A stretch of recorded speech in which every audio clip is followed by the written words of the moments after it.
I'm KMcGuire, and I'm going to be talking about Indigenous data sovereignty. Indigenous refers to peoples that existed in a region previous to a colonizing invasion. Since we refer to these communities as Native American in the United States, I'll be using the term Indigenous and Native sort of interchangeably. As all of us are aware, data are critical to decision makers everywhere. We'll be discussing what people within Indigenous communities are doing to make sure that they have the data infrastructure, and the expertise that their peoples need.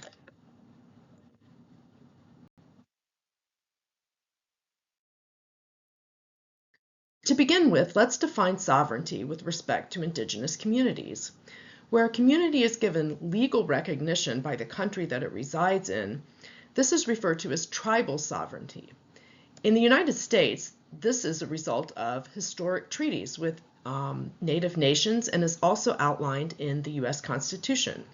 Only the federal government has authority over federally recognized tribes.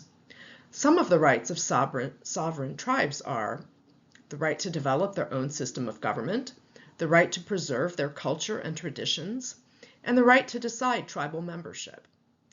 Note that sovereignty is a contested area between tribal nations and government agencies, but generally tribes have or are supposed to have substantial rights of self-determination. Compare this with Indigenous sovereignty, which exists as an inherent right of Indigenous communities for self-determination, even if they are not recognized by the country they reside within. The right of all Indigenous communities to self-determination is articulated in several articles of the United Nations 2007 Declaration of the Rights of Indigenous Peoples.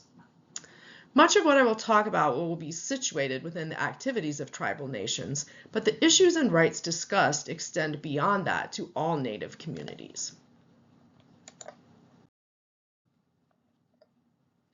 Within this understanding of Indigenous sovereignty, let's define Indigenous data sovereignty.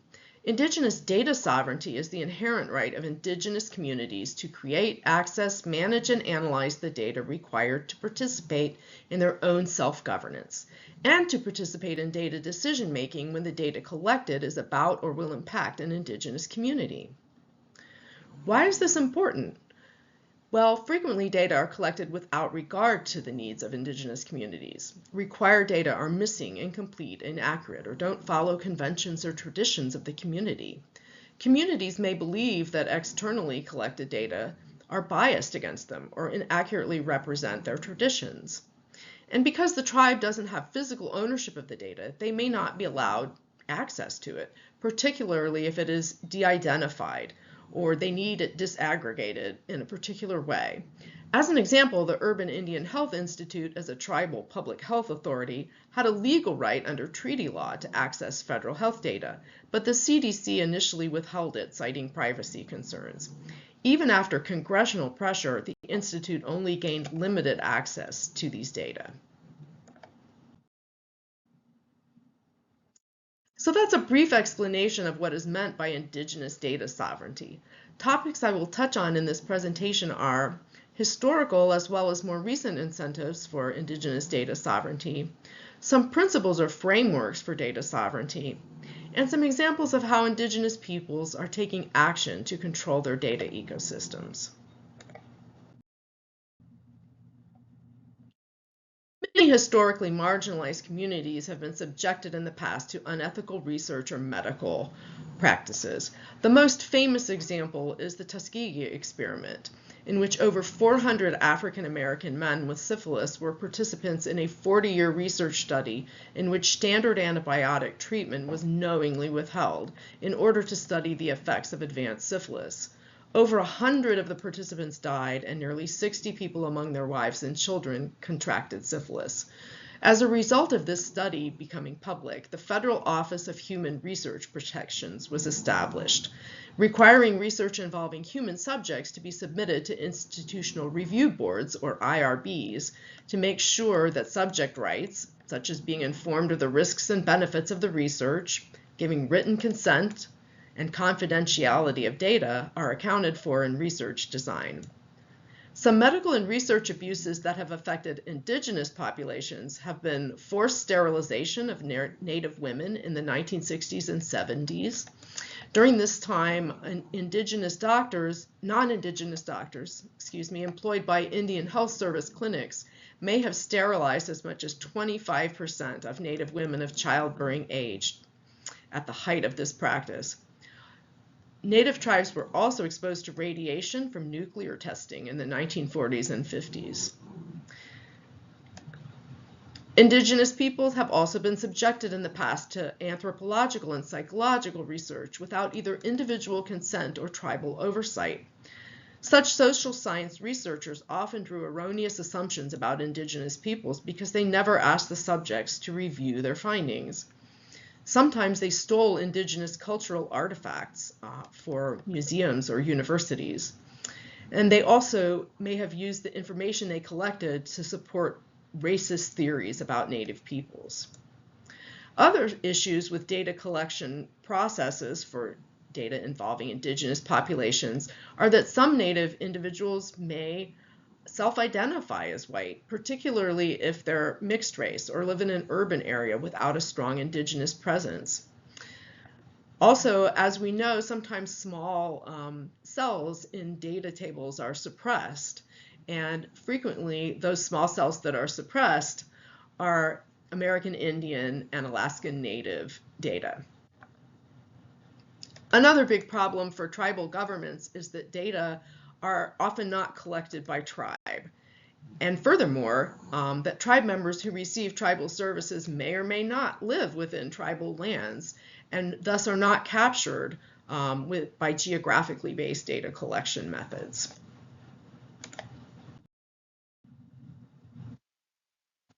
An important legal case in recent times was Havasupai versus the Arizona Board of Regents. In this 2004 case, Indigenous subjects participated in a research study at Arizona State University on the genetics of diabetes.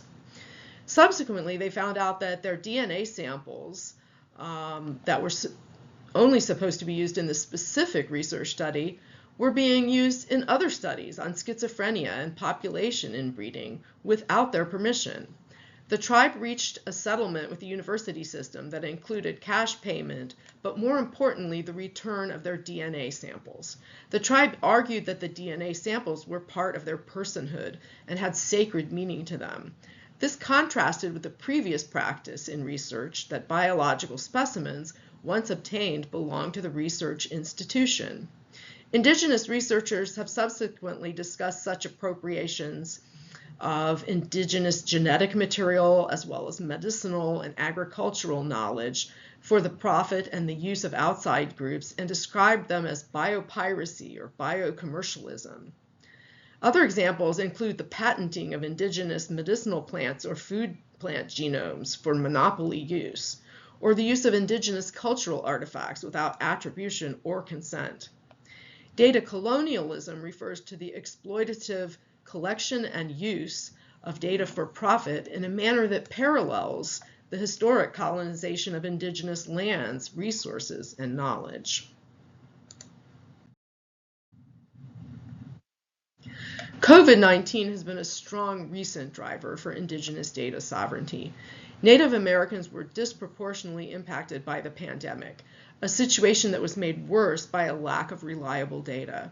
Tribal nations found that they did not have the basic data needed to apply for federal COVID-19 aid programs or to plan for pandemic responses such as vaccine rollout. Data collected by state departments of health on COVID cases and deaths frequently did not collect ethnic data, often undercounted Native cases where they did count ethnic data, and almost never collected data on tribal membership. Next, I will be discussing two different frameworks or sets of principles for Indigenous data sovereignty, the CARE principles and the OCAP principles. I should note that both of these frameworks were developed by Native peoples themselves. The CARE principles are principles for data governance by Indigenous communities developed by the International Indigenous Data Sovereignty Interest Group. They arose out of earlier statements of data sovereignty principles by U.S. and Maori communities. And they include collective benefit, which means that data systems must be designed so that Native communities and nations are able to benefit from them. Authority to control, which means that Indigenous peoples should have the right to make decisions about how they are represented in the data. This includes demographic information as well as cultural traditions, land and territory names, and traditional knowledge. Responsibility. It is the responsibility of those collecting and managing the data to disclose how Indigenous data are being used for the benefit of Indigenous communities. And ethics. The rights of Indigenous people should be considered and included in all data decision making. The CARE principles are people and purpose oriented. The FAIR principles, which are principles of scientific data management, and include that data be findable, accessible, interoperable, and reusable, were believed to cover most data-centric issues arising in Indigenous data governance. Another Indigenous data sovereignty model is OCAP, which is a registered trademark of the nonprofit First Nations Information Governance Center. In Canada, where these principles were developed, sovereign Indigenous nations are called First Nations. These principles include ownership, which is that First Nations communities own their data, information, and cultural assets collectively in the same way that we acknowledge that individuals have individual ownership of such resources. Control. First Nations communities have the right to control all aspects of research and data collection about their members at all points in the research and data collection process. This includes data definitions, collection, analysis, management, governance, etc. Access. First Nations are required to have access to information about their members and assets without regard to who holds the data. This means that they can make decisions about access to that data as well. And finally, possession, which refers to the physical custody of data. First Nations argue that it is hard to exercise control of data when it is in the physical possession of government agencies or universities. So the First Nations Information Governance Center offers training in the OCAP principles for researchers and others who collect First Nations data. Note the similarity between the CARE and the OCAP frameworks. Some core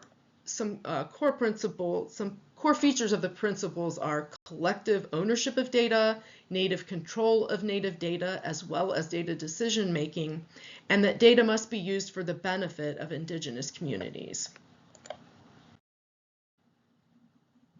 Finally, I'd like to talk about some examples of Indigenous data sovereignty in action to give an idea of the scope of projects for improving Indigenous control of data as a resource. The Albuquerque Area Southwest Tribal Epidemiology Center is an organization that serves 27 Native nations in the states of New Mexico, Colorado, and Texas, as well as collecting data from individual tribes. Some of the work they have done to promote data sovereignty has been to include individual tribes' health priorities in their data sharing agreements, to include tribes' own definitions of health, such as traditional knowledge and spiritual practices in their data collection standards, and to challenge non-Indigenous epistemologies that tend to emphasize deficit narratives of Indigenous health. A recent think tank sponsored by AASTEC arrived at the following recommendations: to develop technical and data skills among Indigenous community members, to promote tribal understanding of research methods, and to advocate for Indigenous research methodologies and data sovereignty.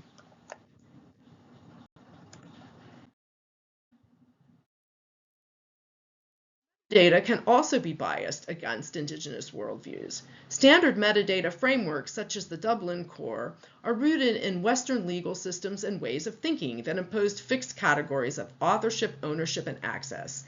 These standards often marginalize Indigenous voices and their knowledge systems by prioritizing universal data standards and technical interoperability over culturally appropriate attributions and self-determination. For example, rights information privileges Western concepts of intellectual property, excluding Indigenous traditions of collective ownership through the generations. Likewise, the creator field does not reflect Indigenous practices of oral transmission of knowledge. The Karuk tribe's Sipnuk digital library, among others, uses 17 traditional knowledge labels developed through community collaboration with Canadian First Nation tribes to inform users about cultural protocols governing the use of specific materials. Examples of such labels are seasonal, to indicate practices or rituals that are only done at certain times of the year, or secret, sacred, to indicate that the information is not supposed to be circulated outside the tribal community.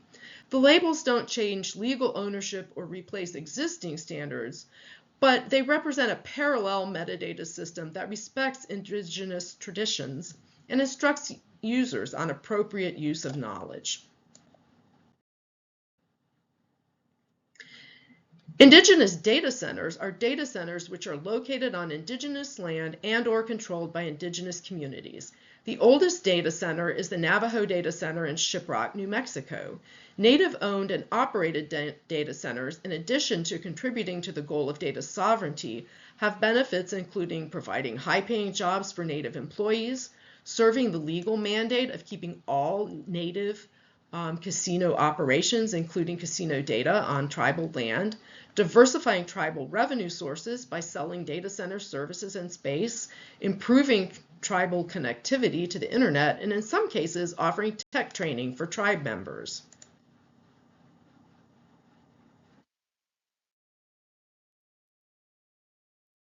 Indigidata is a 4 to 6 day annual themed conference on data science and informatics held in the summer with a focus on Indigenous issues, held in different locations on tribal lands each year. The target audience is Native undergraduate and graduate students, as well as postdoctoral researchers. Participants must apply, and if accepted, all their travel and other conference expenses are paid. The goal of the conference is to build capacity in data skills among tribe members.